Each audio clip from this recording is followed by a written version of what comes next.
বন্দে মাতারাম, ভারত মাতা কি জয়, জয় হিন্দ। তামিলনাড়ুর সাথে আমাদের পশ্চিমবঙ্গেরও সরকার পরিবর্তন হয়েছে। তামিলনাড়ুতেও নতুন সরকার এসছে, পশ্চিমবঙ্গেও নতুন সরকার এসছে। তামিলনাড়ুর মুখ্যমন্ত্রী হয়েছেন বিশিষ্ট অভিনেতা থালাপতি বিজয়, আর আমাদের মুখ্যমন্ত্রী হয়েছেন শুভেন্দু অধিকারী মহাশয়। কিন্তু থালাপতি বিজয় মুখ্যমন্ত্রীর কুর্সিতে বসেই এমন কিছু কাজ করেছেন যেটা আমাদের মাননীয় মুখ্যমন্ত্রীর থেকে তাকে আলাদা করে তুলেছে। তাকে সেখানকার জনগণ ভগবানের রূপ হিসাবে দেখছেন এবং ভারতবর্ষের বিভিন্ন রাজ্যের জনগণ চাইছেন যাতে তাদের রাজ্যে এরকম মুখ্যমন্ত্রী হয়। আমাদের শুভেন্দু অধিকারী মহাশয়ও ভালো কাজ করছেন, কিন্তু কিছু কিছু সিদ্ধান্তর বিরুদ্ধে রাস্তায় বিভিন্ন নারী পুরুষ প্রতিবাদে নামছে, মাঝে মাঝে দেখা যায়, যেটা থালাপতি বিজয়ের বিরুদ্ধে দেখা যায় না। এখানেই থালাপতি বিজয়কে প্রত্যেকটা রাজ্যের থেকে আলাদা করে তুলেছে মুখ্যমন্ত্রী হিসাবে। তিনি মুখ্যমন্ত্রীর কুর্সিতে বসেই বলে দিয়েছেন কোনো রকম করাপশন চলবে না, কোনো রকম সরকারি কর্মচারী অফিসার কোনো রকম দুর্নীতিতে যুক্ত হবে না। যদি কোনো সরকারি অফিসার কোনো ঘুষ চায়, উৎকোচ চায়, তবে তিনি একটা পোর্টাল উদ্বোধন করেছেন। সেই পোর্টালের মাধ্যমে অভিযোগ জানালেই তার পরের দিন তিনি সাসপেন্ড, কোনো রকম তদন্ত হবে না, তার পরের দিনই তিনি সাসপেন্ড হবেন। এরকম উদ্যোগ আমাদের পশ্চিমবঙ্গেও দরকার, তাহলে দুর্নীতি কমবে। নো টলারেন্স, সে পুলিশ হোক, সরকারি আধিকারিক হোক, বিভিন্ন পৌরসভার কর্মী হোক, পঞ্চায়েতের কর্মী হোক, কেউ উৎকোচ চাইতে পারবে না। চাইলেই আবেদন করতে হবে, আবেদন করলেই পরের দিন তিনি সাসপেন্ড।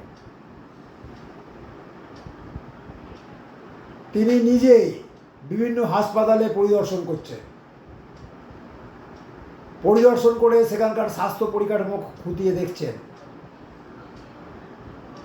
এবং যে সমস্ত মহিলারা সন্তান প্রসব করছেন সেই সব মহিলাদের তিনি নিজে হাতে অর্থ তুলে দিচ্ছেন, অর্থ সাহায্য করছেন এবং নবজাতকের হাতে আংটি, সোনার আংটি পরিয়ে দিচ্ছেন। এই সব উদ্যোগ মানুষ যখন দেখছে তখন তাকে ভগবানের রূপী হিসেবে মনে করছেন। অন্যান্য রাজ্যের মুখ্যমন্ত্রীদের আর দেখা যায় না। আমাদের রাজ্যের মুখ্যমন্ত্রী যেসব প্রস্তাব করবেন মহিলারা, তাদের জন্য অর্থ সাহায্য করছেন, কিন্তু হসপিটালে ভিড় তিনি করছেন না। তার জন্য এই থালাপতি বিজয়কে অন্যান্য রাজ্যের মুখ্যমন্ত্রীর থেকে আলাদা করে তুলেছে। সমস্ত রাজ্যেরই জনগণ চায় তাদের রাজ্যে এরা মুখ্যমন্ত্রী হোক। তিনি বিভিন্ন রেশন দোকান পরিদর্শন করছেন, রেশন দোকান পরিদর্শন করে সেখানকার যে সমস্ত মালপত্র দেওয়া হয় জনগণকে, সেগুলো খাবার উপযোগী কিনা তিনি নিজে হাতে দেখছেন, যেটা আমরা চলচ্চিত্রে দেখেছি, বড় পর্দায় দেখেছি। বাস্তবে সেই জিনিস কোথাও দেখতে পাইনি, বর্তমানে কিন্তু আমরা দেখতে পাচ্ছি বাস্তবে তার প্রতিফলন। যদি কোনো রকম রেশন ব্যবস্থায় দুর্নীতি ধরা পড়ে তিনি সঙ্গে সঙ্গে ব্যবস্থা নিচ্ছেন। ইলেকট্রিকের স্মার্ট মিটার তিনি লাগাতে দেবেন না, তিনি বলেই দিয়েছেন এই স্মার্ট মিটারের প্রয়োজনীয়তা, এর বিশ্বাসযোগ্যতা যদি প্রমাণ হয় তখন দেখা যাবে। এখন কোনো স্মার্ট মিটার লাগানো যাবে না। জনগণের ওপর যে জিনিস লাগালে আর্থিক বোঝা চাপবে সেই বোঝা তিনি বাড়াতে চান না। এটা কোনো রাজ্যের মুখ্যমন্ত্রী করতে পারবেন? এমনকি সেই রাজ্যের কৃষকদের পূর্বের যা ঋণ ছিল সব ঋণ তিনি মকুব করে দিয়েছেন। কেউ কৃষকদের ওপর কোনো রকম জোর জুলুম করতে পারবে না, জোর জুলুম করে জমি দখল করতে পারবে না। রাজ্য সরকার সব সময় কৃষকদের পাশে থাকবে।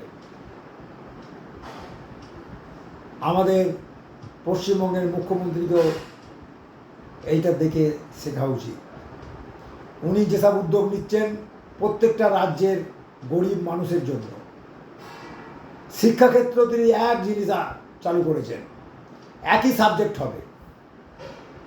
সরকারি স্কুল কি বেসরকারি স্কুল, যে স্কুলেই পড়ান, প্রত্যেকটা ক্লাসে 1 থেকে 10, 11, 12 এক সাবজেক্ট থাকবে, যেরকম পরিবর্তন হয় ধাপে ধাপে পরিবর্তন হবে। যিনি ধনী ব্যক্তি তিনি অন্য স্কুলে ভর্তি করবেন, ভর্তি করতেই পারেন, কিন্তু সাবজেক্ট একই হবে। সরকারি স্কুলে যে সাবজেক্ট পড়বে তিনি সেই সাবজেক্ট পড়বেন। এর ফলে বেসরকারি স্কুলের রমরমা কমবে। এমনকি ধনী ব্যক্তি বিভিন্ন এমএলএ এমপির ছেলেমেয়েরাও সরকারি স্কুলে ভর্তি হবে, যেটা আমাদের রাজ্যের আশু প্রয়োজন। এত বেসরকারি স্কুল ছাতার মতো বিভিন্ন জায়গায় গজিয়ে উঠেছে, এক একটা পাড়ায় একটা দুটো করে, প্রাইমারি থেকে আরম্ভ করে কেজি থেকে আরম্ভ করে ইংলিশ মিডিয়াম স্কুল গজিয়ে উঠেছে। তারা শুধু পয়সা লুটছে।